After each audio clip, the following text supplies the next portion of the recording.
Hi everybody, I'm Haraway Marsden. I've been asked to introduce myself. So I am at the Southern California College of Optometry. However, I also have two private practices just north of Los Angeles, one in Simi Valley, the other in Granada Hills. And I'm going to ask that we move over to Gina and have you introduce yourself as well. Hi, I'm Gina Wesley, and I practice right outside the Twin Cities in Minnesota, and I have a private practice. I started about 4.5 years ago, and I have a pretty large contact lens base, so happy to be here today. Hi, Alan Sachs from Auckland, New Zealand.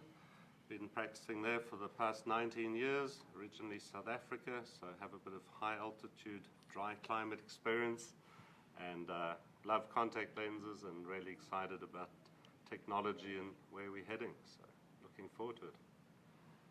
I'm Carrie Geed. I'm from Orlando, Florida. I co-own a small group practice there that we started about 10 years ago, and like the others, have a large contact lens patient base and particularly daily disposables.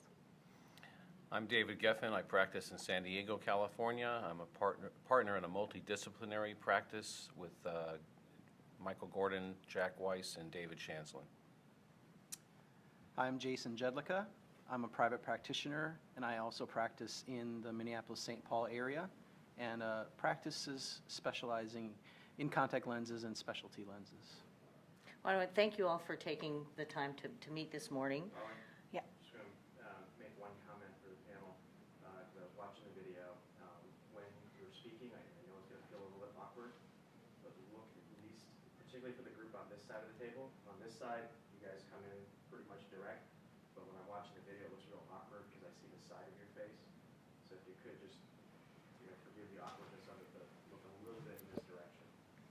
So when I address, I should look that away? Yeah. Oh, sweet.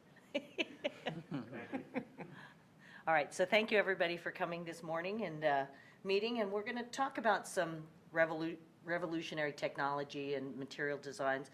So I wanted to start the discussion off by asking you to talk to us a little bit about what decisions go into what materials you fit patients into. Anything? Well, I'm looking for several things when I pick a lens material, but what's most important is what kind of vision that lens is going to give my patients, and then the end-of-day comfort. So those are the two big things that I'm looking to provide to my patient, and the material, if it can provide that, is a material that I'm going to use. So do you start off with a question, or in your history, when you address that with patients, what is it that you're looking for in their responses that are going to kind of earmark what you prescribe? At the end of the day, what I'm asking my patients, do you find at 3 in the afternoon your lenses still feel as comfortable as when you put them on in the morning? And again, how about at dinner time? And if they're telling me, in the afternoon they're starting to experience symptoms such as dryness or grittiness or lens awareness, then I know that I need to make some kind of change to their lens care modality and or their lens material. Thanks, David. I also think that when we're deciding on the product choices that we almost have gotten to a point where we know our patients have these end-of-day comfort issues, and we always inquire about it, but I almost always make the assumption that there's some end-of-day issues that I always want to try to optimize their comfort with the best products available. So, as I look to new technologies, new materials, I'm always thinking about how can I elevate or enhance this patient's contact lens wearing experience. And so it also involves a patient history, but a lot of times it's kind of making that judgment of, kind of just knowing what's best out there and using that for, almost all patients, if not all of them. So Carrie, do you use a lot of silicone hydrogel materials then? At this point in my daily disposable practice, which has grown a lot in the last year or two, I actually am not, my Sci-Highs are not my #1 lens. I think as that technology evolved 10-ish years ago, I think as an industry and practitioners, we all, made some, I don't know if they were assumptions or we believed that Sci-Highs were going to deliver a reduced risk of infectious keratitis and so forth. And obviously we know now that hasn't been the case. And so, particularly for daily lens wearers, our compliance rates, we know those are the most compliant patients. They're generally not sleeping in their lenses anyway. People who were led to believe that SiHis were the best for extended wear, at least, I think that's less of an issue. So for dailies, I really don't feel that technology, has any real influence in my decision or is a necessity.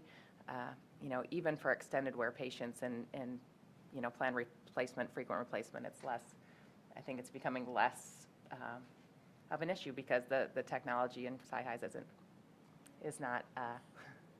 is just not proving to be as advantageous as maybe we once thought. Does any of the panel do a significant amount of silicone hydrogel?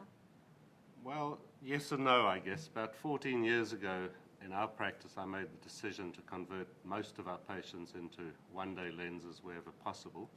And at that point, we didn't yet have silicone. And I think I was the first practice in Australasia, Australia and New Zealand, to do 1 million contact lenses in the first decade. So we've got a lot of them out there. And one thing we learned was we solved a lot of problems. Red eyes seemed to disappear, solution interaction issues, case hygiene, we just got rid of all that. So we really solved the problem. When silicone hydrogels came out, we fitted quite a lot of them. There were some issues, some people had comfort issues with them. There were some problems latterly with supply, so kind of gone back to the hydrogels. I've never had a problem with hydrogels. We fit a lot of high water content hydrogels in my practice in South Africa at high altitude, very dry climate. So we soon learned that enough oxygen's enough, and maybe 100 DK is overkill for a daily disposable. So as long as we're getting the right level of oxygen, comfort, vision, then whatever lens works. And patients are very accepting of that, and you see the results anecdotally, and I think the evidence is starting to build up. Thanks, Alan. What if silicone hydrogel was the only material that was available to us? We've seen this big growth and expansion of the number of silicone hydrogel material lenses out there. What if that was our only choice? Where do you think the clinical practice and contact lens fitter would be? We'd continue to have dropouts because there are people that are going to have problems with silicone hydrogel. There's a small percentage who seem to react to silicone as in what I call silicone reactors or responders, much like we have steroid responders. We also have issues with lipid deposits and people getting contamination on the lenses. So silicone hydrogels generally have more wetting problems if you contaminate them with skin creams and moisturizers and other contaminants. So if we only had silicones, we'd have problems. Gina, you wanted to say something? Yeah, I think it's important that we always have a variety of options available to our patients. No one particular lens material or modality is going to actually solve all of our problems. So are there benefits to having silicone hydrogels? Yes. But there are also going to be benefits to maintaining more traditional lens materials or types that's going to, as Carrie was saying, enhance the patient experience. And I think that's really what it's all about. And our ultimate goal is to make sure our patients are happy and safe and healthy. And David mentioned earlier about end-of-day dryness and then visual performance. Jason, what kind of things are you looking for in materials for the choices and the outcomes in performance for your patients? Sure. We want them to have good comfort, of course, but there's an aspect of visual stability and visual performance that comes along with drying and lens wettability. And if we can bring them good comfort in a lens which is also easy to handle, gives enough oxygen for ocular health, yet can give them optimal quality of vision throughout the course of the day, I think that's the ultimate goal, is to combine all of those aspects into one. There are shortfalls with many of the options we have now, and I think if we could bring that all together in one lens, I think that would be really the go-to lens for a lot of us. We actually, we still use a substantial number of silicone hydrogel lenses, but not in our daily disposable market.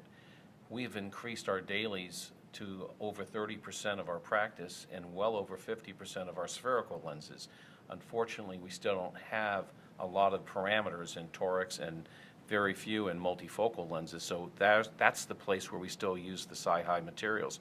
But I think the dirty secret in contact lens, care today is the number of cases of GPC that we see that are related to our Sci-Hi lens wearers.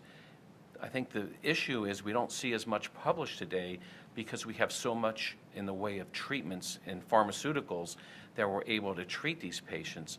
But I'm seeing a lot more of this problem in my practice. And so when I've switched a lot of these people into these daily hydrogel materials now, we've gotten away from those kind of problems. And David, since most of us are kind of making that move towards daily disposable lenses, and anybody on the panel, have you thought about taking, what we saw is some of the traditional older generation lenses becoming the one-day lens replacement. Do you think about that when you select a particular type of daily disposable lens then? I think it's been amazing that we have not really seen any new material till now in this industry for almost 12 years. I mean, we're still, regenerating and remaking lens materials that we had 20 years ago now.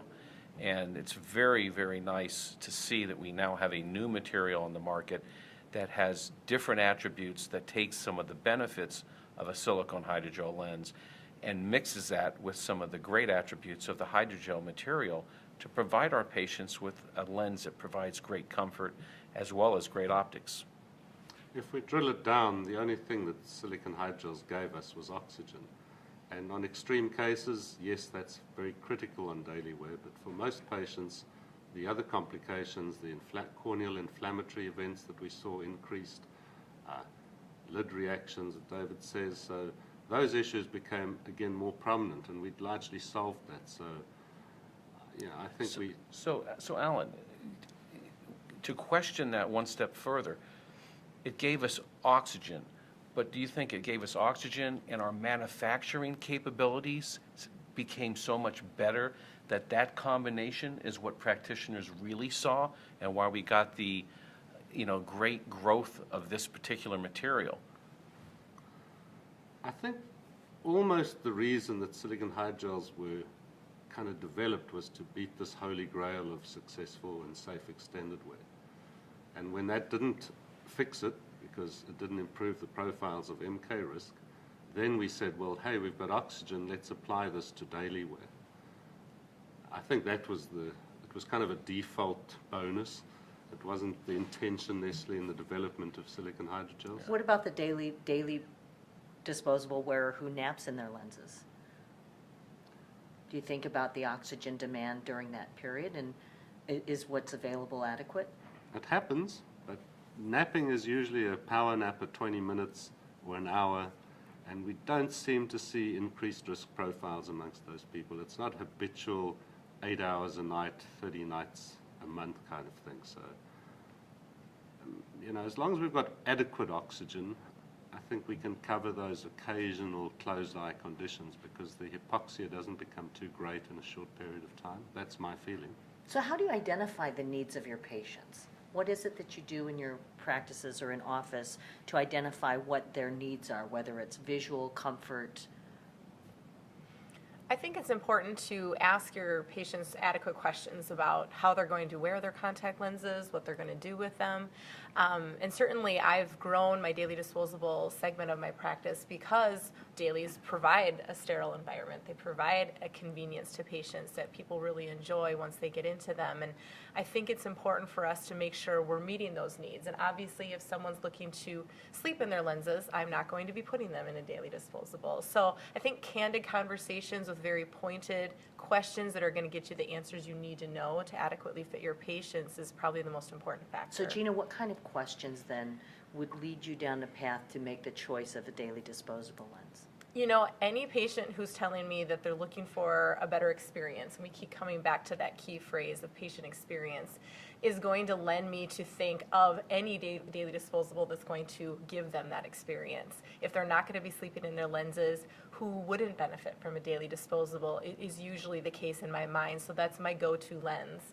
So most of the time I begin discussing with patients that I do believe that this is the healthiest, the safest, the most convenient and best lens that I can put them in, and that's why I fit them in that lens. I think that's a very good point. So you get this dialogue going, and the first question I ask them is, why do you want contact lenses? Because they just come and say, I want contact lenses. And once I've determined that, very few actually want to sleep in lenses. They want convenience, and so I don't even discuss options with them. I go straight into a daily lens. I say, this is the lens that I reckon is the best, safest lens for you, and we can avoid a lot of the issues. And 9 out of 10 accept that. That's why they came to see me in the first place, because supposedly I'm supposed to know what I'm doing. So I think that's the starting point.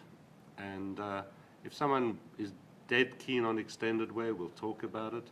But more often than not, if you can tell them you're getting rid of the lens care hassles and the cleaning and the fiddling around when they get home at 2 in the morning after a big night out, and all you need to do is take this thing off and flick it anywhere you like, frankly, that's what they're into. They just want that ease of use. It's not necessarily extended wear. They ask for extended wear maybe for convenience, but if you give them an alternative that's safer and better and you explain why, they accept it. It's been really almost a no-brainer for me in my practice to get people into daily lenses.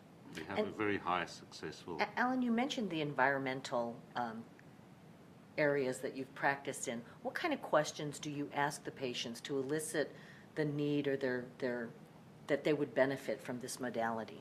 Okay, well, typically your average kind of person, depends on where you practice. I have a practice in the suburbs and another one in the city.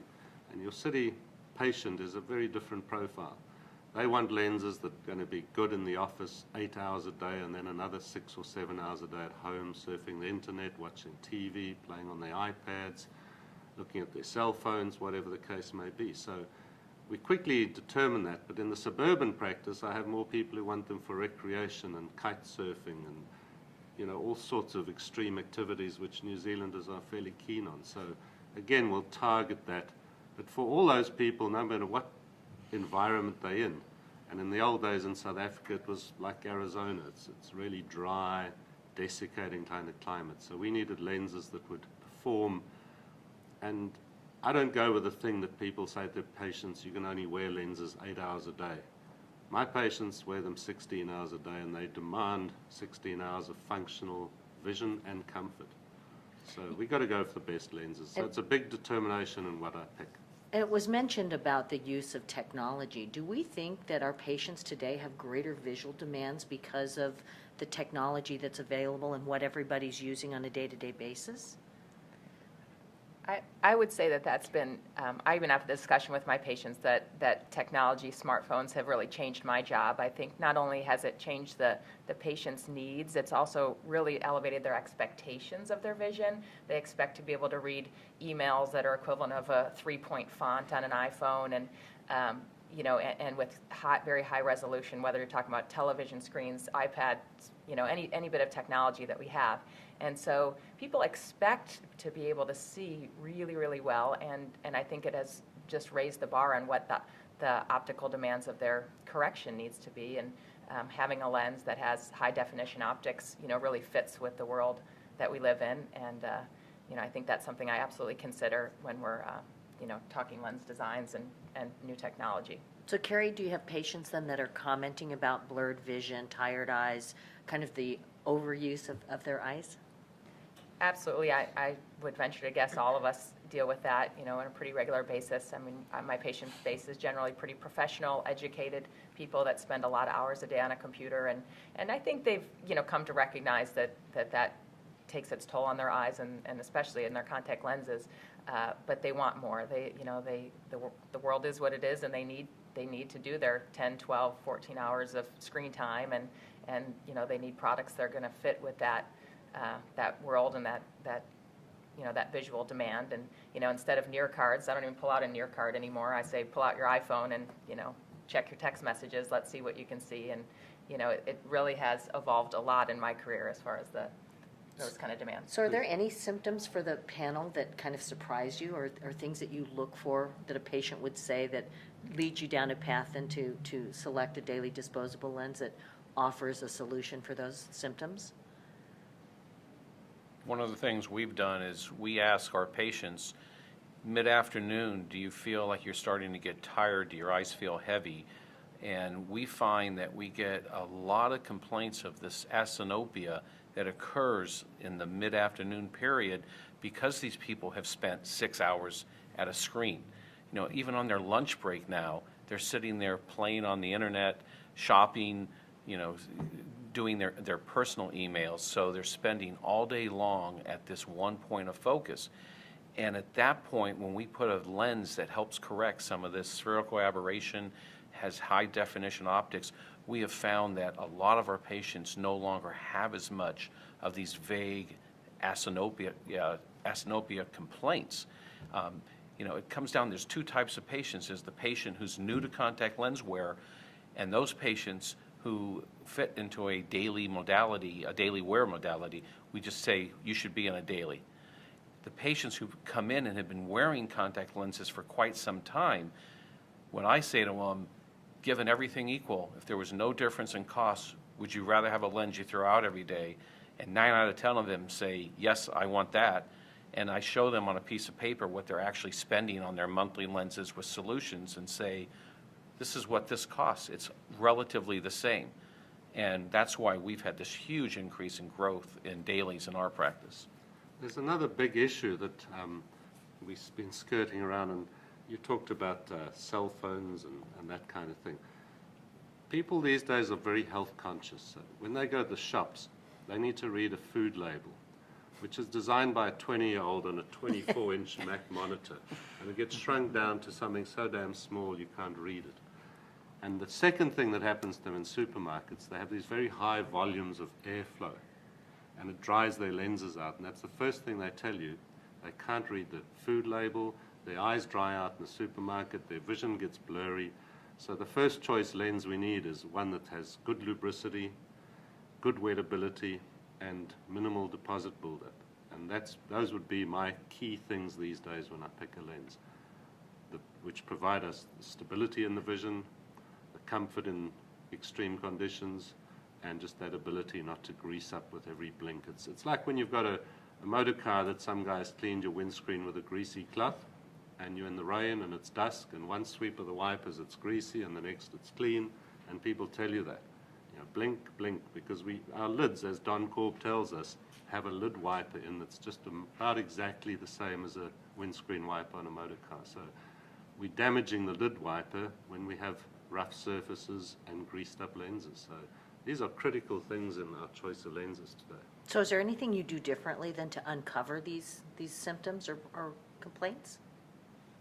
Jason? I think that when a patient will come into our practice complaining about blurry vision, that our first thought is their prescription's changed, or that's the main reason.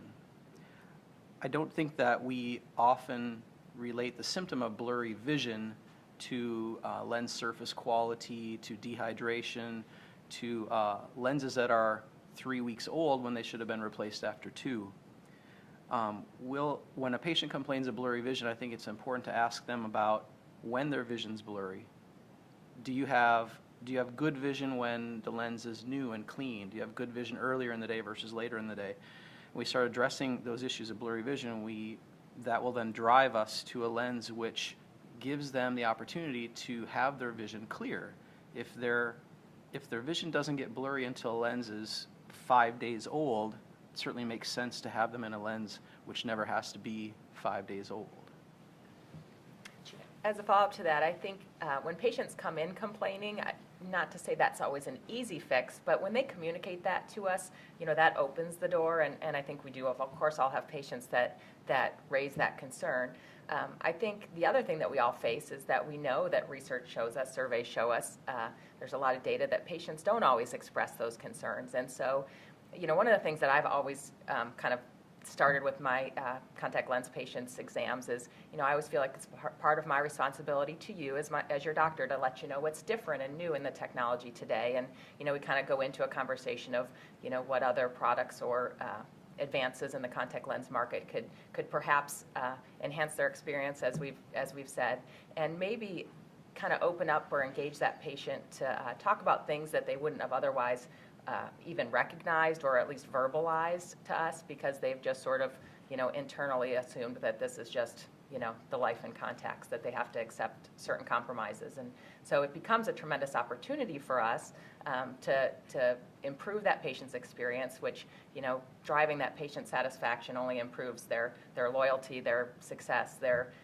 even the referrals and the internal organic growth of your practice. So it really drives our practice in a lot of ways, and that becomes a major, source of our growth and success as a practice. And we need to stress that you need to ask open-ended questions, because if you ask your patients, do you change your lenses every 2 weeks?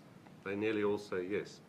If you say, how often do you change your lenses? They immediately sit back and they're not even sure what lenses they've got. And then they'll give you a true answer. 3 weeks, 4 weeks, 6 weeks, a month. And that's a critical thing. So that's a lot of mistakes are made in the way we ask questions. And communication is what it's all about. One of the things that I've heard is the issue of end-of-day comfort and vision. Should we be looking at those as two separate entities then as we approach patient care and lens selection? I think it's really difficult to separate the two. I mean, it's kind of like what came first, the chicken or the egg. Some patients, I talk to them about this and they will agree with me often.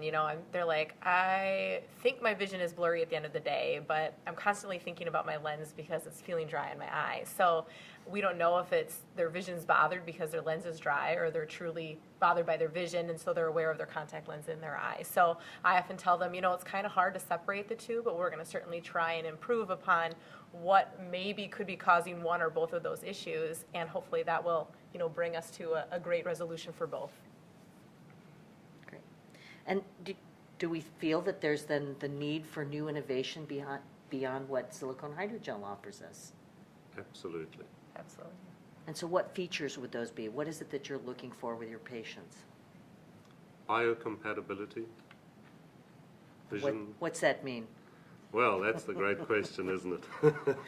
And I guess we could sit here all day and debate it, but something that doesn't cause an inflammatory response in the eye would be my primary definition of biocompatibility. So you don't want to see infiltrates, lid reactions, inflammatory lid reactions, GPC or papillary conjunctivitis, redness, staining. To me, those are all signs of bioincompatibility. So that's my first criteria, really, and that's what we've been kind of lacking. I mean, we're looking for something that actually mimics what the natural cornea does, and that's the ultimate in a contact lens. If it can provide the same attributes that our corneas provide, that would be the ultimate. So that's the goal in the future. So David, when you say matches the cornea, what does that mean? Well, we wanted to have the same attributes that a person has in their natural cornea, where it has the same kind of water content, has the same type of optics that the cornea has. It has the same kind of wettability. These are things that are crucial for end-of-day comfort, which is the ultimate goal that I want to provide to my contact lens patients. All right, I want to pull my first time out. So I want to readdress that question, and then we'll go right back to David. David, awesome, on the needs, matches, mimics track. Just be careful about the matches, the optics of the cornea, because we're actually not doing that. We're correcting the optics of the cornea, particularly on the spherical aberration part, so we want to be just cognizant of that aspect. It's better than the cornea. Thinking about the properties of what an ideal contact lens will offer in terms of retaining its moisture and not dehydrating, and how that affects shape, comfort, vision all together, and then tying that back into thinking of those as being the outcomes you want.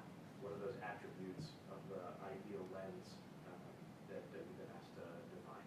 So if you can go back with that question. What did I ask? I don't even remember. What are the ideal characteristics? properties Okay.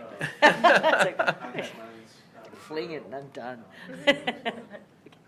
So David, what are the ideal characteristics that you're looking for in that contact lens?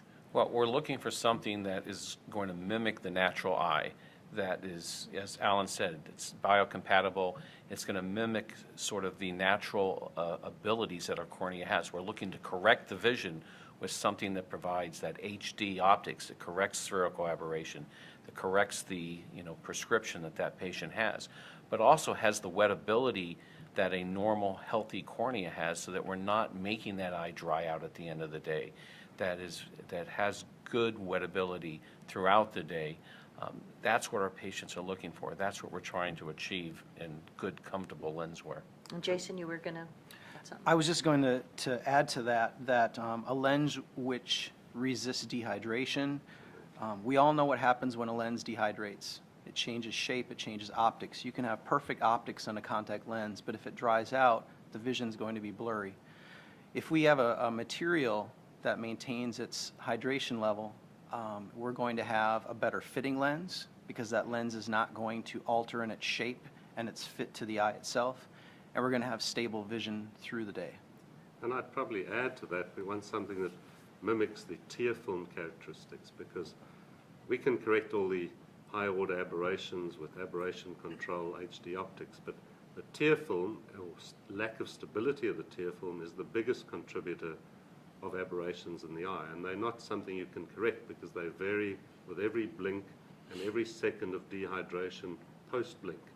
So this mimicking of all the characteristics from the very anterior lipid layer right through the mucus layer, through the lens, pre-lens tear film, post-lens tear film, and the whole function right through the cornea to the macula. Jason? And in the society we live in now that's so computer-driven, we know that when people work on computers hours a day, they're not blinking. Their eyes and their lenses are more vulnerable to dehydration than in the past. So this is more relevant than ever right now. So I'm hearing from the panel that a new lens material and how it's healthy is important to all of you on the panel? I want to dive a little bit deeper on Jason's last comment and have the panel probably address it to anyone in terms of symptoms, including dehydration, but not isolated to dehydration, over the course of the day and an accumulation of symptoms. We talked a lot earlier on about discomfort at end of day, but is it that singular thing, or is it more complex than just thinking about end of day discomfort versus dehydration occurring through the day, blurriness occurring through the day, tiredness because you've got these additional visual demands on your system, get the word out. But if we can kind of rephrase that question around, we've talked about dehydration with contact lenses being an issue. That's one symptom. What about other symptoms related to blurriness and tired eyes? And the patient, from the time they put their contact lens in the eye through the course of the day until they take it out. All right. So we've talked about the end-of-day comfort and the dehydration that occurs. Are there things throughout the day that we look for in response to patient symptomology that's important? Well, we know that dehydration is not just a finite thing that happens suddenly at 5 p.m., and that really, even in the first 4 hours of wear, you get a lot of lens dehydration. And, I think that's where the distinction between products really starts to set in. It builds through the day, but really by, midday, lunchtime, I think a lot of our patients are starting to notice some inconsistencies in their vision. They're starting to get frustrated. They're starting to become more aware of the visual discomfort that they have, and, it only accumulates down the road. I try to schedule all my aftercare visits in the afternoon, or ideally late afternoon, because I actually want to see what's going on with the lens on the eye, because unfortunately patients are sometimes driven by other factors. And if you say, how do your eyes feel, they'll often say perfect, but their eyes look like burst liver. Because they're petrified, you're going to tell them they've got to stop wearing contact lenses because they might have had that experience before. So you actually got to look at it and examine it, and you can see if a lens is dehydrated, the surface is becoming hazy. These days you can use technology like your scanning laser ophthalmoscope for OCT. If you look at the anterior segment image of it, you can just see that lens grease up in sometimes milliseconds after a blink. And that tells you so much more than someone who's trying to hide their symptoms away from you. So nothing frustrates me more than a contact lens patient who comes in for an aftercare at 8 in the morning and they don't have their contact lenses in. Yeah, and it happens, unfortunately. We're dealing with real human beings that are not always straight up with you. So you've got to look. And if you've had a patient that has been a previous unsuccessful contact lens wearer, are you being proactive about discussing the new technologies, what's available, what the reason for their dropout? We know that in the industry, there's just as many new patients coming in as there are patients leaving contact lens wear. So what kind of things do you do to proactively educate your patients?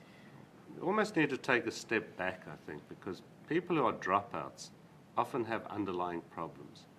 And we need to look and assess the tear film, the lids, because if you listen to Don Korb, he'll tell you half the universe has meibomian gland dysfunction. And we're all seeing that, whether it's modern lifestyle or diet, whatever it is, more and more people have problems. And unfortunately, there's been this kind of push to proactively push contact lenses, sometimes to people who are not ideal candidates or may not be motivated. So I tell my patient, you have this meibomian gland dysfunction. We treat it first for a month or something. We see what sort of results we get. Then we talk about the options, and then we refit them. And we turn these dropouts into successes because we have great technology. But we're going to improve that success rate now dramatically, I think, with new technologies that are coming out. So I think we need to put the cart before the horse sometimes. And Gina, what do you do? I think it's important to just have this constant dialogue with your patients about, you've hired me to be your consultant for your eye care and eyewear options, and it's my job to let you know that there are constantly new innovations in contact lenses that may make it so that your experience that you had before is now going to be enhanced and is going to be better. And I'm always encouraging patients to give it a try again, because there's really nothing to lose. I have a constant conversation with them about what's new, how it's different, and what it's going to deliver for them. And I think it's important to not only solve all of their issues with if they had any dropout because of medical reason, but barring all other things, if it was truly because of lens performance themselves, I think we really have a great opportunity to help our patients have a better wearing experience. And in this biomimetic component that we talked about earlier, do you talk to your patients about that, and how are they responding to that component of what a biomimetic lens offers them? We've talked about the amazing thing that we have not had a new material in this industry for many years. And I tell my patients that we now have a brand new material that actually mimics many of the properties of the natural eye. And this improves your vision and your comfort, and will also allow you to wear contact lenses for many more years. And patients are excited that we are offering this kind of new technology to them. I am a firm believer that you really need to change patients' lenses every 3 to 4 years, because if you keep them in the same material, they see that you're doing nothing new, and why should I come back? And I can go order lenses on the internet if you're just giving me the same thing every year. So I think we need to bring these new innovations, and the manufacturers are very good at designing new things and coming out with better products, and now we have a really breakthrough product in my mind, and my patients are excited when I talk about this. But what about the oxygen wars? We've spent so long talking about. Sorry. That's okay. I want to come back to that question a little bit and dive a little bit deeper. Have you think about the particular patient demographic that, and think broadly across to the Biotrue MPS as well, because we want to think about it in terms of that master branding and how that appeals to patients, and the fact that there is a group of patients that are interested in their health. There's a group of patients that are interested in their eye health, and that this type of branding and bioinspiration, biomimetics appeals to them. If any of you have any comments on that or experience in that talking to patients. Okay. So besides the biomimetic nature of the lens, are there other products that you all can think about that are also might appeal to that patient base, and what kind of responses are they having to that? Carrie? Well, with With the advent of BioTrue multipurpose solution a couple years ago and the launch of that product, I think that really introduced a really intriguing concept to our practices and to our patient bases that we've now become fairly familiar and comfortable with, and now has translated into the world of lenses. But I know particularly a couple years ago when that MPS was first launched, I was truly amazed by the patient reactions and how much they embraced that concept of looking to nature for inspiration. And it really, not only is it a really interesting story, it is more than that. It really delivers what patients are wanting, not only even in eye care, but in the bigger picture. We're looking to more holistic treatments that are really not such a pharmaceutical or artificial type basis, but looking to nature's inspiration. And I think BioTrue Solution really led the way and paved the path for a concept that patients and practitioners can really embrace. Jason? I think that as a society, you see an explosion in the interest in organic. And this is where people are increasing their self-awareness, their relationship with nature, and I think this is important for them that they see these products that are not just, like you said, pharmaceutical, they're not drugs, they're not just designed in a lab, but they're tested for compatibility with their bodies, and I think that's important for people. I think that's part of our society now, is that aspect of self-awareness and compatibility. David, I want to have you make a comment, because earlier in the discussion, you had a very interesting statement about talking to a patient about how a lens works like their eye, and their perception of that. You can expand on, like, build on that comment you were making earlier, so maybe repeat that, and then kind of talk about the impression the patient had, related to that statement, and how that potentially led to the performance of the lens once they've experienced it, and then how they felt about you as a practitioner. So one of the things, practicing in California, we have a very, very health conscious society, and being in Southern California, many of my patients do yoga, do surfing, a lot of water sports, very active people, and they want things that are healthy. I have many organic farmers now. They have these gardens in their backyards. And when I talk to them about having a lens that is bio-inspired and mimics properties of their natural eye, they get excited, and they can really relate to that. And they see that I'm looking out for their general health and well-being, which is very, very important for them. And when we talk about how we now have a lens that's mimicking the natural tear film and has the water content that matches the corneal water content, and optics that are great for them, that they can see better and help provide end-of-day comfort that they may have been missing, they have been referring their friends to me. And so this promotes my practice, and I feel like I'm doing a better job for my patients. So how do we get over this hump? We've spent such a long time talking about oxygen and the importance and the value of oxygen. Is the higher oxygen the safer lens, or are there things that you think about as a balance? I think, as we've all come to realize across many areas of medicine and research, that we're learning things as we go. We're certainly not malintended 10 years ago when people thought that maybe Cy-Highs were the holy grail.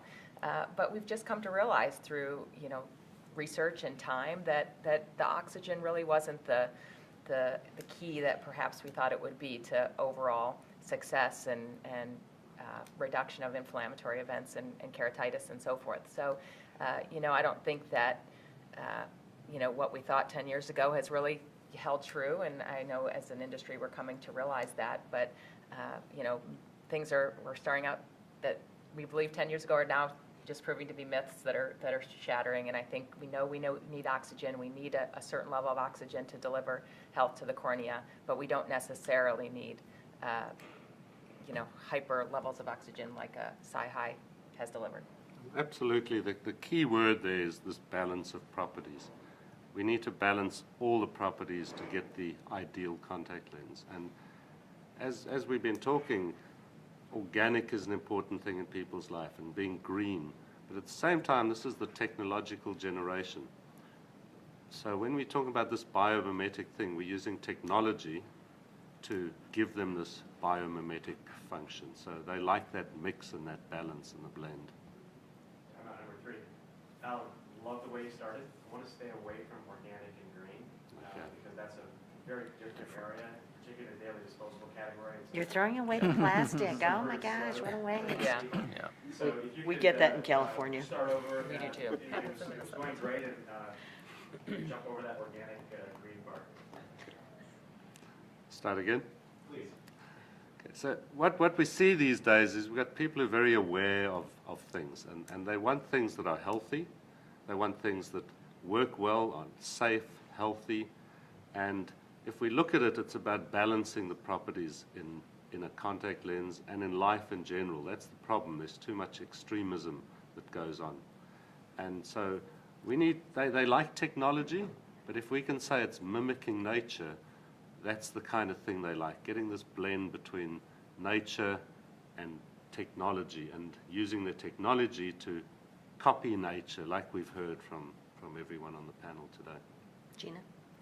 I think the one thing that we really learned from the advent of silicone hydrogels is that we were probably compartmentalizing a little bit that higher oxygen flow was going to solve all of our problems and issues. And I think what really has stemmed from that is that there are advantages to having more oxygen flow for many of our patients in those lenses, but that each patient has such a multivariable kind of co-founding factors that are lending to their wearing experience and what happens to their eyes when they're wearing contact lenses, that it's not the only answer. And so do we certainly still need silicone hydrogels? Yes, I think so, but we're realizing more and more that we need more materials, more innovations. And so I'm looking forward to having contact lens companies come out with more products and answers for us in the realm of what can we provide our patients. So does the panel believe that for one-day disposable lenses, that the majority of those patients can be fit in a non-silicone hydrogel lens? You know, there was a fascinating study that just was published by the Brian Holden Group, and it compared a daily wear hydrogel lens to a daily wear SiHy lens to a 2-week SiHy lens. And that study showed while there are some individual signs that you may see that are different between those 3 lenses, the bottom line was the comfort was not better in the SiHy materials. And this was a fairly substantial number of patients. And I read that, and it really proved to me that SiHy isn't this be-all to end-all. And that's what I have found in my practice. I mean, we still end up using a fair amount of hydrogel lenses, even in our non-daily materials, because of comfort issues. So where we thought that this was going to be the holy grail, as Alan was saying earlier, and yes, we do have oxygen needs for some of our patients, it's not across the board. We need to be looking at what's best for the patient, what's going to provide the best comfort at the end of the day, and it may be a lens that provides these types of things that mimic the more natural eye. Carrie? Yeah, I think also that SiHy invention suddenly took on a life of its own, that SiHys were such a new entity. And in fact, they're hydrogels with the addition of silicone, which we all recognize as a very complex chemistry and not an easy thing to work with. Add some hydrophobic nature to the lens that then needs to be addressed on its own. But at the root of it, silicone hydrogels are still hydrogel lenses, and so those technologies, although different, and we recognize the differences, also have some basis and basic things in common that I think sometimes we're almost misled that they're so different, because there's still a lot in common actually. So the panel's chosen it's from the sound of it, you all have embraced the daily disposable modality. How do you talk to your peers about their fears of patients who sleep in the lenses or overwear them, or take them beyond the daily disposable application or use? I think if we look at the numbers, the daily disposable wearers are amongst the most compliant. In other words, they abuse it less than some of the other modalities, the 2 weeks, the monthly. So that's a key point I always put across to practitioners, that we need to eliminate a lot of the risks. There was an Asia Pacific Contact Lens Care Summit in 2009, and it made sort of 8 key points about being compliant with contact lenses.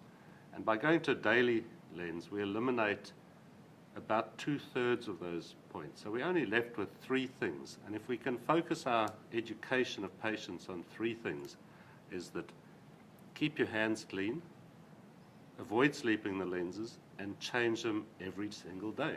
It's a philosophical approach. And once you turn people onto that, both practitioners and patients, you can focus all your energy on maintaining compliance in those 2 or 3 key things, not a whole list of 8 things and 20 different steps in the chemistry set. And that's the key to me, and it's a pretty easy one. I find it just simplifies things and it brings it right back to basics. I would certainly agree and second that we know daily wear patients or daily disposable patients are our most compliant patients. I think kind of on the other maybe way of looking at that is that when we look at our planned replacement, frequent replacement lens wearers, a lot of them are over-wearing, not necessarily deliberately. I mean, of course, you have the patients that are doing that for financial or other reasons, but there's a lot of data out there that's been around for years and years and years telling us that a lot of times it's just hard to remember. Well, when was 2 weeks and even a month, suddenly 2 weeks is 3 and 4 weeks is 6. And so, I think that a huge part of our patient base overwears, just more or less by accident, and that daily schedule is so easy to comply with that, overall, I think it lends itself to ease, and people aren't always out to be non-compliant, I guess is my point. In any industry, we could probably talk whether it's glaucoma drops or hypertensive treatments or whatever. Compliance is probably a challenge for every practitioner in every area of medicine, but I just don't see that as overall a real challenge. The modality sells itself when patients get used to wearing that daily lens. There's nothing like a fresh lens every day. I tell practitioners to do what I do, or what I did, is pull 10 files of your 2-week patients, pull 10 files of your monthly patients, and pull 10 files of your daily disposable patients. And I found my 2-week patients were coming back to my office every 18 and a half months, my monthly patients every 13 to 13 and a half months, and my daily patients every 12 to 12 and a half months. That was the tale that's told me that it's better for my patients and better for my practice to be utilizing daily disposables more. But are there some practitioners who would feel that a step away from silicone hydrogel is a step backwards? Do they equate the hydrogels with the HEMA materials, or is there a misconception or misperception about what the material is or what it's evolved into? Yes, I think there's a total misconception, and we're not talking about an old-style hydrogel lens in this new lens that we're speaking about today. This is a breakthrough material. This is different. This is different than anything we've had before. This is a lens that's taken the best attributes of our whole history of contact lenses, and it's evolved into a new design to improve our patients' well-being. And when we tell patients that we have this new material that was inspired by all these other things, it becomes much more exciting and much more something that people say, yes, I want that lens. So how would you describe how hypergel differs from the previous hydrogel materials? Would you use the same terminology that you did? You talked about patients and the biomimetics and all those standard things. What types of things would you say to a peer or another colleague at professional meetings? I would talk about, let's take a look at what it delivers. And we've talked a little bit about how it mimics our natural corneal state, and it mimics and helps us with our lipid issues that we may have with blinking. It provides adequate oxygen flow, but I think the real test is just trying it. I think that when you try it with your patients and see the success that you can have with that, that's going to be the most telling thing of all. And so how does this relate to the FDA categories? We saw that difficulty with silicone hydrogel lenses. Do the FDA classifications influence your choices, or do you think about that when you make a lens choice for a patient? Quite honestly, I don't personally reference that anymore. the lenses of today, are not conventional lenses. They don't, it's hard to define them in those fairly conventional type terms. And, there are so many factors that go into that lens performance. And, this is not an old school HEMA lens, in terms of this hypergel. It's, it is new technology. And I don't know that practitioners today should or do rely on those FDA classifications.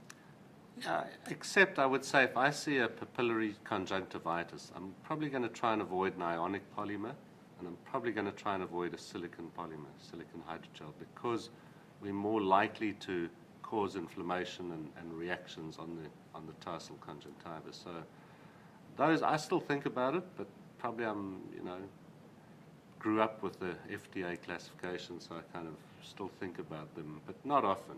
It's You're a in New side, Zealand, you it's don't a need to. sideshow. For the sake of time, one last question in this section, and maybe it's the last one, but it's a discussion that about what your thoughts are in terms of this being a unique material, and then we'd love to start moving into a performance discussion, just so we capture that. So I've heard a lot of comments about the hypergel material and, what's new. Do you feel that this is novel and unique and different, and does it add something to your daily disposable lens portfolio? That's fantastic. It's brought in all these things we've been asking for, and it's addressed the biomimetic or the mucomimetic surface, the hypergel. It's given us this high water lens that mimics the cornea, it wets well, it's got the HD optics, it's got UV protection in it, it's got all the things we've been wanting and haven't been getting. So absolutely, it's a breakthrough for me anyway. And I'm a bit of a fan of high water content hydrogels. I've fitted them at high altitude, and we had problems with them 20 years ago because they were brittle. They didn't last 2 years. In those days, lenses had to last 2 years. Now it's got to last 1 day. So it doesn't really matter what the water content is, because you just got to get it in your eye and get it out. You're not sticking your finger in the case every day and fiddling with it and ripping it and having problems with it. So that's fantastic. And that's part of the success of this. But it's also doesn't have the desiccation dryness. One thing we used to see with thin HEMA lenses and high water lenses, we got this pervaporation where the evaporation went right through the lens and caused the smiley staining. And that's going to be a thing of the past. And time will tell, but so far it's looking pretty damn good. So what kind of patient do you look for when selecting a daily disposable lens? And out of that, how do you make the decision then to pursue BioTrue One Day Fit?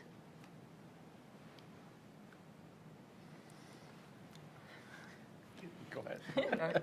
No, you go. We're looking for, a patient who, in my practice, being again in Southern California, any teen, absolutely, I recommend to the parents they should be on a daily disposable. Any of my patients who participate in any kind of water sport, they should absolutely be in a daily disposable.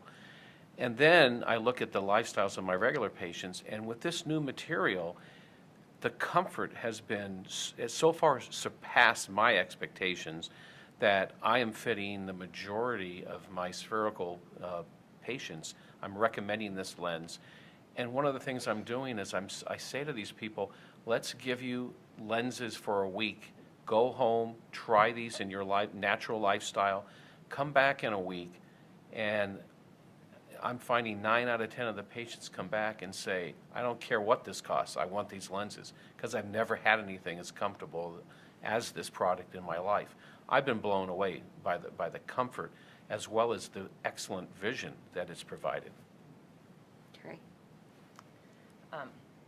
Yes, I think, probably 5 years ago, I was more likely to look at a daily disposable as more of a niche product. I mean, certainly for children and teens and heavy depositors, allergy sufferers, water sports, very part-time wearers and so forth. And those are still great applications, of course, for dailies. But now with the newer materials and just other options across the whole daily disposable category, that's just becoming the standard in our practice. And Every patient who qualifies with their prescription for a daily disposable is offered that and encouraged to try it. Patients who are perhaps on the fence and not sure that they're interested, we always give them trials to diagnostic lenses to kind of test drive on their own for a while, because so often, like David said, they come back and they're just very quickly fall in love with that modality, and can't imagine going back to the repeated use and inserting that same lens over and over. So, among that daily disposable modality, it's a rare patient anymore that doesn't get that opportunity to try them in our practice, and it's been a great practice builder and again, a way to improve patient satisfaction and loyalty to the practice. And from the standpoint of among the dailies, how do you pick a lens? I live in Florida. I do like the aspect of a UV protective lens. I like a lens that's going to perform well all day, not something that's designed to fizzle out, let's say, or fade in its performance through the end of the day. I do talk to my patients about compliance, and I think we've discussed that compliance in this category is good. I don't want a product that's going to force compliance because it gets uncomfortable after a certain number of hours of wear. I just want, like patients, we want it all. We want a lens that's good vision, coming from good optics, maintaining its hydration state, the whole package. And I know in my practice, that has been a new product for me that has delivered all of that. I always tell my patients, my reps, people I interact with, that my loyalty is, of course, to my patients, not to any one company. And I'm going to try any products from any company that I think have merit. And, 1 year, one company's product may be my product of choice, and that can change. And for me, this has been a game changer in my practice to bring on BioTrue, and it's by far my go-to lens. Gina? I think simply to spin off what Carrie's saying is that I'm always looking for new innovation, and to simply answer your question with a question: who wouldn't benefit from a daily disposable, and who wouldn't benefit from a daily disposable that has new and innovative technology? I've got a slightly oblique question, maybe for David, practicing in California. As an outside observer, it seems to me that half of California is now on medical marijuana. And is it a problem? Because a big side effect of this stuff is dry eye problems. So have you actually seen patients where you've used this lens to solve their problems? Does it fix dry eye in this part of the population? Well, I do have a prescription for you, Alan. You passed me on But a week doesn't go by that I don't have a patient ask me for a prescription, which we are not allowed to do in California. But I do have a fair amount of patients that admit to smoking marijuana, and we don't have very many patients that smoke in my practice. California is probably the lowest amount of smokers left. In terms of, probably the lowest amount of smokers in the country in California. So we don't have that many smokers, but we do have patients that admit to smoking marijuana. We have lots of patients on antihistamines because of the allergy problems. And we have found that this lens has really been a very helpful product for those patients. I would use the analogy of the NFL. We have been sold a bunch of #1 draft picks over the years. And we bring these, draft picks in, these new lenses, and they've been good. This is a lens that's the complete package. It's got everything. It plays defense, it plays offense, it's a home run, it's going to score for us. That's what this lens will do for your practice. My patients have really found this to be an extremely comfortable lens. And the best example that I can talk about is I was sent a patient next door from one of the corneal guys to basically bandage the patient because her SPK was so bad that they had run out of things to do with pharmaceutical treatments. So I said, you know what, I'm gonna fit her with a lens. And she's a -5 myope, she's got a C. I fit her with this lens. After a week, we found the cornea had no staining. She said, I've never seen like this in my life. I don't have any more dryness. And my partners now said, what did you do for this woman? I mean, she's so happy. She's out of their hair, and they're happy. But this woman is ecstatic, and she has sent us 5 patients over the last month. So she is a prime example of someone who you can put a lens on that really does something new and innovative. We've solved a long-term dryness problem for her and given her excellent vision to go with it. So you find those moisture retention benefits an advantage, and then you also emphasize the visual Right. performance? If we don't provide adequate vision, patients won't wear a lens. If we don't provide good comfort, they won't wear a lens. This is why we've had 20, 21% dropout in the industry. One or the other has failed. And patients say, if I don't see well, I'm not going to wear the lens, or if I can't get comfort, I'm not going to wear the lens.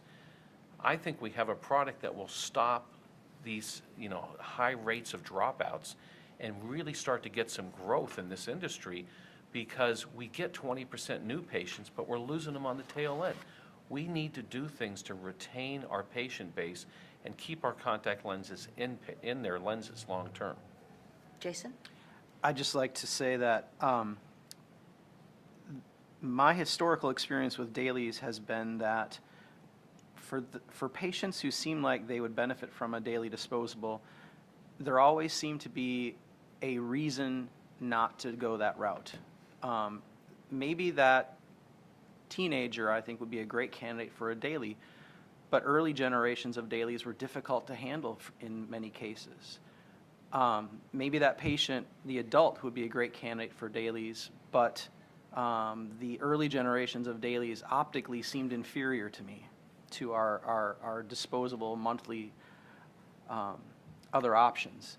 What this lens does is it takes away all of those attributes which earlier generations seem to lack, in my opinion, and provides us a lens which there's now no excuse to say, why not a daily? I think that's a great point that Jason makes about the optical performance, because a lot of the silicon, when you switch someone from a one-day lens, regular hydrogel, into a silicon hydrogel, you often get a drop in optical quality, particularly in the hyperobes. They seem to suffer the most, and so that's a very good point.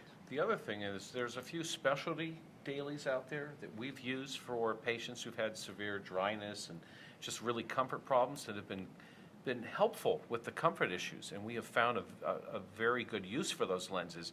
But optically, they all to a T have led to problems. So patients have come out of their other lenses and they say, this lens is comfortable, but I can't see. Now we have a lens that provides both. And what about the handling of the lens? Do your patients comment about the ease of handling? I specifically don't worry as much about handling issues anymore, because I do fit a lot of young children in my practice. And we're talking about teenagers, but I fit 7 and 8-year-olds if they're ready for it. And so I don't worry anymore. I used to actually teach my 7 and 8-year-olds with a different lens and then put them into dailies once they had the handling of the insertion and removal down. Now I don't have to worry about that. The handling is so easy that I can get them right into dailies. And then once these patients are in dailies, they're never going to wear anything else. We talked earlier about the BioTrue solution, and now we have the BioTrue lens. How do you talk to peers about their concerns of this overlap of the market name BioTrue?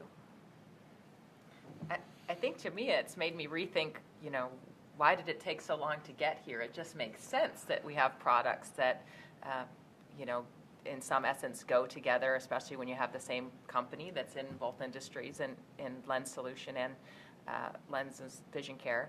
And, I know there are other companies that make both lenses and solutions, and I'm not sure why this didn't come along sooner, but I just personally think that's, when you step back, it really makes more sense than not. This is a great concept. It's a brand and a concept that goes across all aspects of lenses and lens care, and it's not hard to. What about the conflicting message of a one-day lens, solution-free, and now a solution? How do you address that with your peers? I think for those patients who need to be in a 2-week or monthly disposable, maybe they have astigmatism, maybe they have a type of correction or a corneal shape, which for them a daily is not the best option. We can offer them a solution which ties into this same message of compatibility. So I think that it takes the idea of a compatible line of products and extends them both into the solution and the lens realm. You've all had success with the one-day, BioTrue one-day lens. Any other stories that you want to share with us, or any other experiences with you yourself or with your patients? I'm wearing them now. That's what we're looking for. I'll be wearing them as soon as they come out in plus powers. Yeah. So, I would say that I've never had a lens in the first 20 people that we fitted with the lens where so many individuals came back and said, this is the best lens I've ever worn. That happens when new lenses come out sometimes, not to the percentage that I've seen with this lens so far. so how do you address this with your staff? You know, when you talk to your staff about a new product, and certainly specifically with one BioTrue one day, how are your staff communicating with your patients about new products? I think it's always important to have your staff try the product themselves and see how their experience is, because I find that lends to the best testimony of how things work. But just like we incorporate new innovations and technology into our office to best take care of our patients in the realm of disease management or dry eye management, contact lenses are no different. And so we fully embrace when a brand new lens is on the market from whomever, that this is something that we're going to try and we're going to see how it works. And obviously it's an easy decision to have when you have good success with a lens like I've had with BioTrue in my office. And we know that the adoption of one-day modality in the U.S. is significantly below that of Asia and Europe. What has made it so successful in your practices that you've incorporated, adopted, and embraced it? I think, as a profession, we often judge things financially for our patients, and I think for those of us who have been successful with dailies is, one, we have to really recognize the value of that modality, and relative to what patients are spending on other areas of their lives, this is an extremely affordable, extremely worthwhile investment that really is comparable. And like David said, he does the math. I'll usually use the expression my patients, depending on what their reference point of lenses is. But I'll say, you're looking to spend perhaps 50 cents up to $1 more per day. I talk specifically, in numbers versus what they have, to have the convenience of 365 pairs of lenses a year, to have that fresh lens in your eye every single day to eliminate all the hassles of care. And most people really understand the value in that. But I think practitioners sometimes have been slow to promote that, because at face value, sometimes the cost appears greater, when you don't recognize the full value of what the patients are getting. And so I think a lot of the lacking in the U.S. in terms of adoption starts with that. Yeah. Practicing in Australia, New Zealand, Asia Pacific area, we've got a 30-40% penetration of one-day lenses in the market. In some parts of Asia, like Japan particularly, it's up in the 60, 70, 80%. And the Nordic countries and Italy, many countries in Europe, very high percentage and uptake of dailies. And it's actually astounded me that it took so long to have this change take place in the States. When the Academy meeting was in San Francisco about 3 years ago, I submitted a paper on one-day lenses and was rejected as being not relevant to the US market. I'm very happy to see that this meeting, it's a big part of the meeting, not just from Bosch and Lom's point of view, but there's speakers on all over the program talking about it. So the oil tanker's turned, and if we use another analogy, the snowball is starting to roll. And I think BioTrue One Day is going to give this snowball some momentum. We've seen big growth in the one-day market in America from something like 6% when I wanted to do my talk on it to about 15% now. And that's a big move. And I think we could probably see over the next 3 years, American market probably moving up to 30% level. So it's a wonderful opportunity for growth. We've got the product now, and we've got the kind of, you don't need to convince us.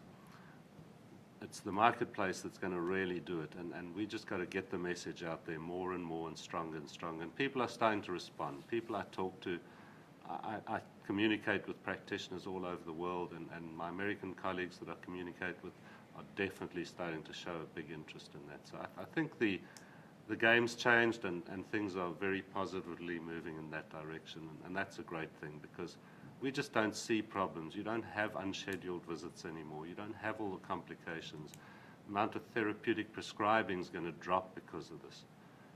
You just don't need to treat all these problems, and the infiltrates and the GPCs, the papillary conjunctivitis. So it's great news, because to me it's been part of my philosophy for nearly 15 years. So I think we're finally there.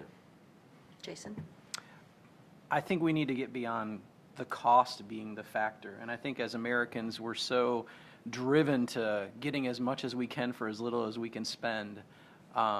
When you really break it down and you factor in care products, lubricating drops for the dryness, office visits like Alan said, it is not more expensive to have a patient in daily disposables than it is in 2-week or monthly disposal. That is not a legitimate excuse. Right now, what it comes down to is do we have a lens which provides that patient with a better lens wearing experience? And if we've evolved in our daily lenses into better materials that are easier to handle and resist dehydration and give better optics, there's no excuse. So how do you communicate to a patient about BioTrue One Day? What is it that you say? You know, we see that in practice management, that the recommendations made by the doctor are what the patients are more inclined to get in their glasses. How do you do that with a contact lens? Well, probably the main objection patients usually raise, and it doesn't happen often, but cost is the issue quite often in their minds. And the first thing I'd say to them is, if you add up the total cost, the annual cost of your lenses plus the solutions, they often forget to factor in the cost of their solutions because they buy them somewhere else. They buy them at, Walmart or something like that. So you add all that together, and if you just have one unscheduled visit a year, or one need for expensive prescription eye drops for an infection or an inflammation, suddenly the equation shifts very positively to the 1 days. And you don't go out there and say, a year's supply of 1 day lenses is going to cost you $17,250. You don't say it's going to cost you $800. You say, your lenses are going to cost you less than a cup of coffee a day. And the patients immediately perk up and they say, well, I drink 6 cups of coffee a day. I'm going to drink 5 from now on and get free contact lenses for the rest of my life. And that's it. Deal's done. Sign here. It's so easy. Are there things that you do to demonstrate the value of the lens for your patients? In my practice, we have a contact lens pricing sheet, and that my staff is filling that out as I'm fitting the patient because they have electronic health records in my office. They can see what I'm doing while I'm in the exam room. So I tell the patient, obviously, I tout the benefits of daily disposables and the technology if I'm trying them in BioTrue, and I say, and don't worry, my staff is going to have all that pricing information for you when you leave the exam room before you go today. And on the pricing sheet, it has, the lens that they were in compared to the BioTrue. We break it down, we put all the rebates in there, we add solution cost in for a general estimate, and then we get down to a lens price per day or price per lens. Yeah. And we let the patient take that information with them. So all cost issues have been disseminated right at the get-go. Now they can just worry about the experience and what they're going to have with this lens and make their educated decision from there. And that's the key. You put the lens on the eye. I never discuss fees, just like you. It's not the issue. You put that lens on the eye and they say, wow, that feels great. That's the seller. That's how it feels now, and we do a trial over a couple of hours. We review them. We do the weekly or monthly follow-up, and that's the overriding positive thing that will come back to them. It's just comfortable, and I don't have all these other hassles and peripheral issues with solutions and compliance.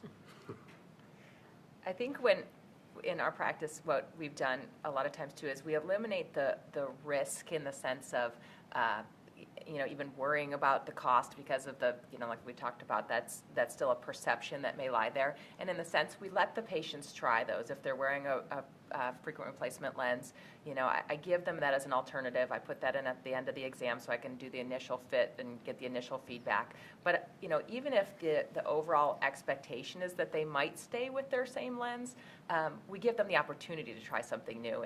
And in our office, that doesn't necessarily change the cost of your visit.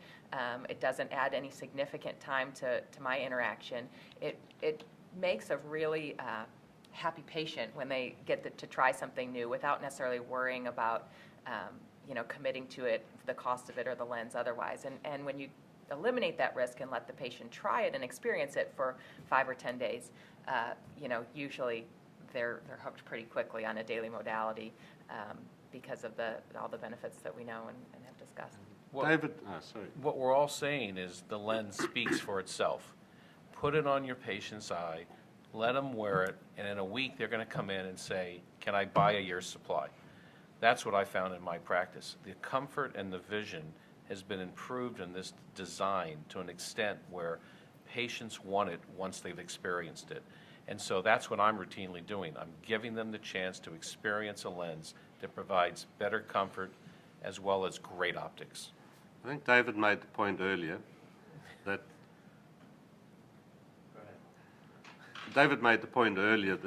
he said he fitted this patient, the -5 myope, and they came back and sent him 5 new patients. And Bosch and Lomb and the rest of the contact lens industry can spend all the money in the world marketing contact lenses, but by far the biggest source of contact lens patients and referrals are happy patients, bar none. Bar the internet, bar the yellow pages, that is what builds the contact lens market. Happy patients, and if we give them a great product, we have happy patients, and they don't refer just 5, it's 10 and more, and that's the best thing you can ever have, because then you're the expert and these patients are sent to this doctor. They're the best, go see them, you'll be happy, and then 10 more and 10 more, and exponentially we grow this big, big pie. I want to just quickly come back to David. David, you were making some fantastic comments. You were calling it this lens, but I think you were referring to Biotrue one day. Maybe we can get to reframe Okay. that comment and that feedback and specifically follow up the lens you were. Okay. So I think what we're all saying is that the Biotrue one day sells itself. Give your patients the chance to test drive this lens, as I do. Put it on the eye. When the patient comes back at the end of a week, they will want to have the Biotrue lens. They're going to come back and they're going to ask you and say, give me the year's supply, because this is the most comfortable lens with the best vision of any product I've ever tried. And that's what I'm routinely finding in my practice, and my patients just love it. It really has been a game changer. And that's another great point. It's give them the 1 year's supply. Don't sell 30 packs. Don't drip feed them They don't because. Pardon? They don't come in 30 packs.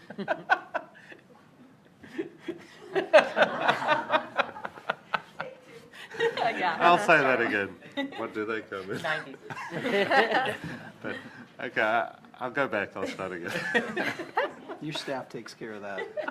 David made the point, provide them, prescribe them a 1 year's supply, because if you drip feed them 3 months supply at a time, you start diluting your retention of that patient, because it gives them opportunity to go elsewhere and buy their future stocks, down the road to the supermarkets or wherever they're available, and on the internet. So you lock them in for a year, they're happy patients, they come back for their annual check, and you do the next year's supply. And if people feel they can't afford a year's supply, you set them up with an automatic payment scheme.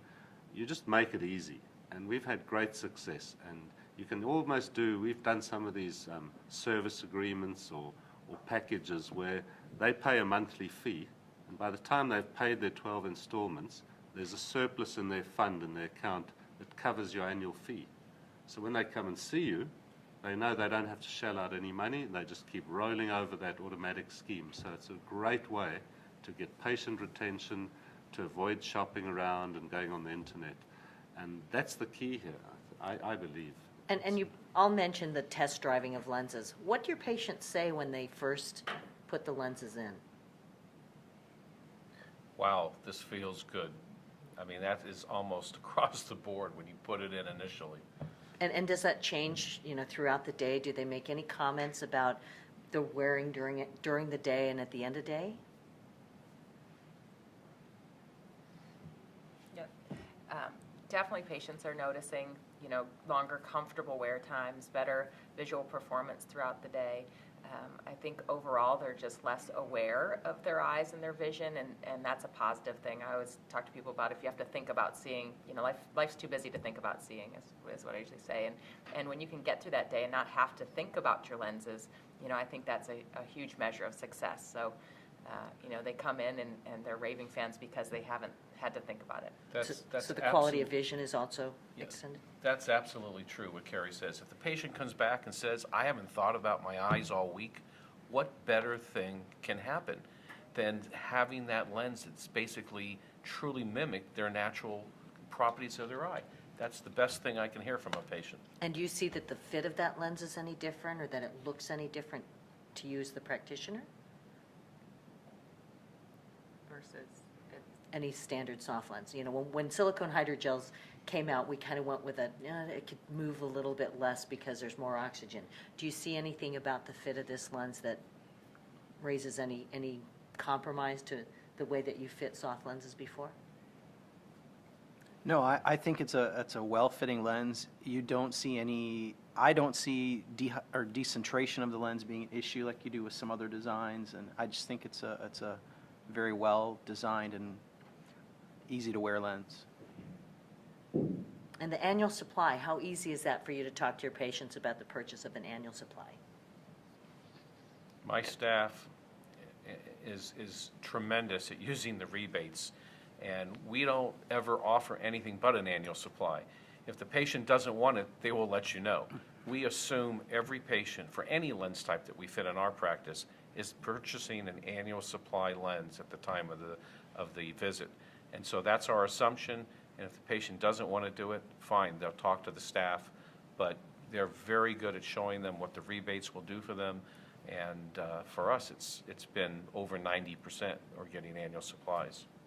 So with the characteristics of great comfort throughout the day, during immediate application and all throughout the day, vision performance throughout the day, the ease of handling, the convenience of the daily disposable, do you all feel that the BioTrue One Day is going to be a game changer in the one-day marketplace?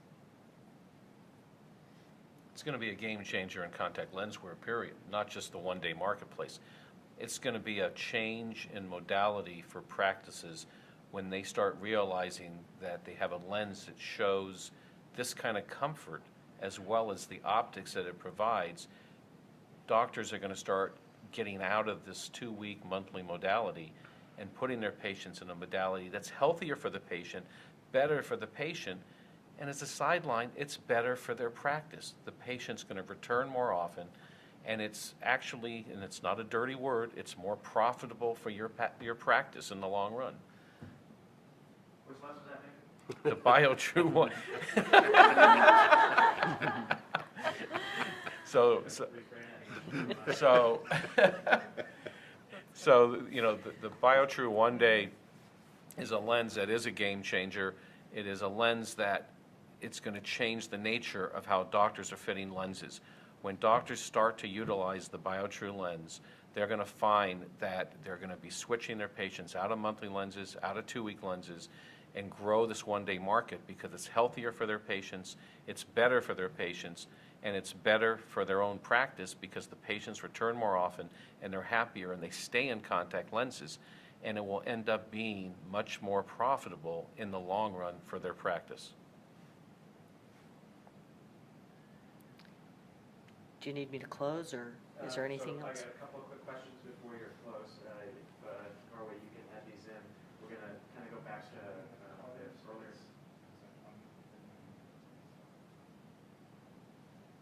Yeah, we may have to stop and change media. We only have media for 90 minutes. Talk Yeah, fast. we haven't No, I'm just teasing. run out yet, but we may have to stop everybody to do something. Okay, we'll be quick. Going back to the discussions that we had around the introduction of new materials over the last decade, and the fact that dropout rates have not changed, so we could ask a question related to kind of going back and thinking about how Sci-Hi has evolved away from hydrogels, and now we're coming out with the next generation of non-Sci-Hi materials. Maybe if any of you have a comment around the fact that Sci-His didn't really lead to, you've already commented on didn't reduce or Complications. didn't change, perfect timing, didn't result in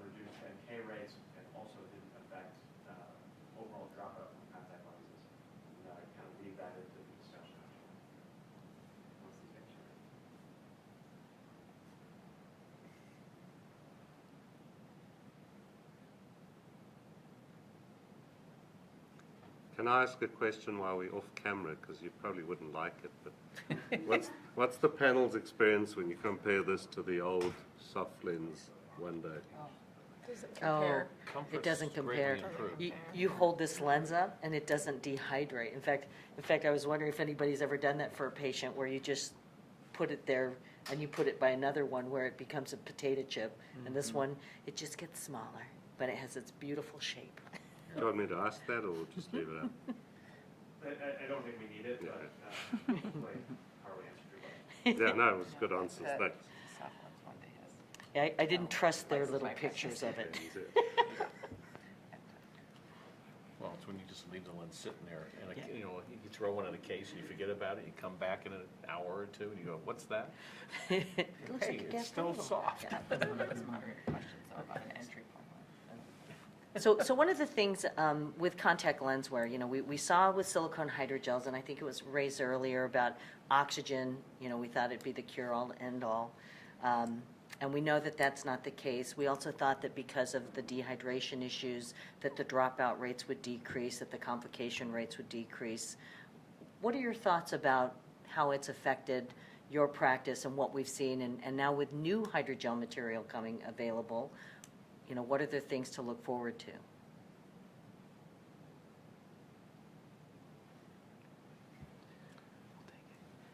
I kind of think we need to see Biotrue one day as an evolution. You know, silicone hydrogels were supposed to be this breakthrough, this holy grail we've talked about. And they only delivered oxygen, but they didn't fix extended wear, they didn't fix lots of things. In fact, they made things worse in some cases. Infiltrates, inflammation, we've talked about that. So when we talk about evolution, if we go back to the biomimetic model, you know, when a seed grew a little hook on it and learned to hitch a ride on an antelope, that was an evolution.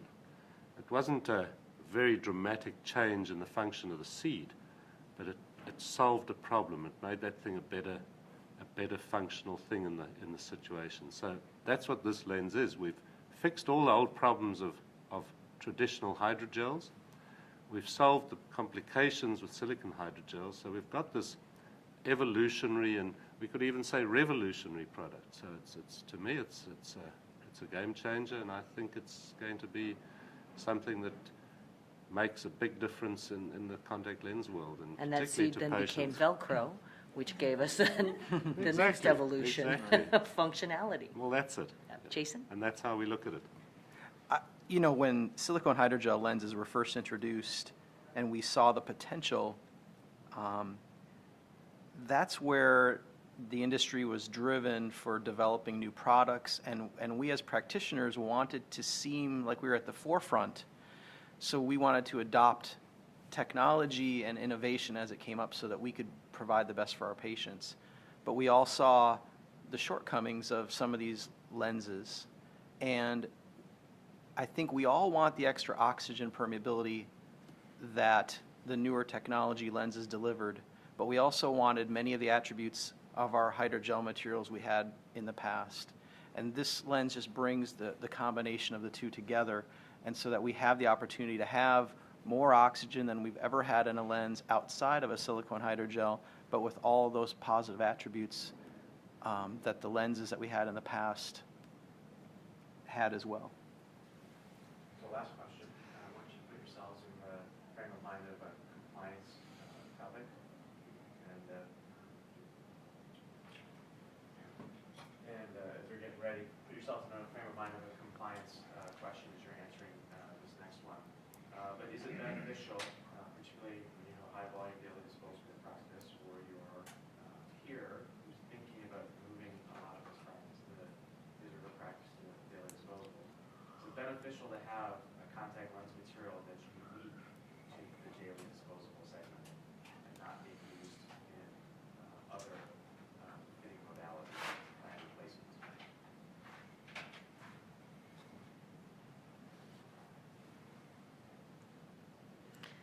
So when you think about compliance with patients, do you believe, and it's because, again, you've all embraced the daily modality, daily disposable modality, and you're trying to talk to a colleague who may now want to move to that, but they come up with the criticism that you've taken a planned replacement lens and just made it a cheaper daily disposable option. Do you feel having a unique product or a unique lens developed specifically as a daily disposable lens is going to then add benefit to your practice and separate you from the others? I think it speaks to the interest of the company who's developing that product into your interest and success as a practitioner. Obviously, if the investment has been made that a new product has been developed that's specifically for daily disposable, and you're not just repackaging an old material into a new box or product, I think that lends to the research and development and the thought that has gone behind the process in developing this product. So I think practitioners don't need to worry, and knowing that this lens, this is what it was designed to do.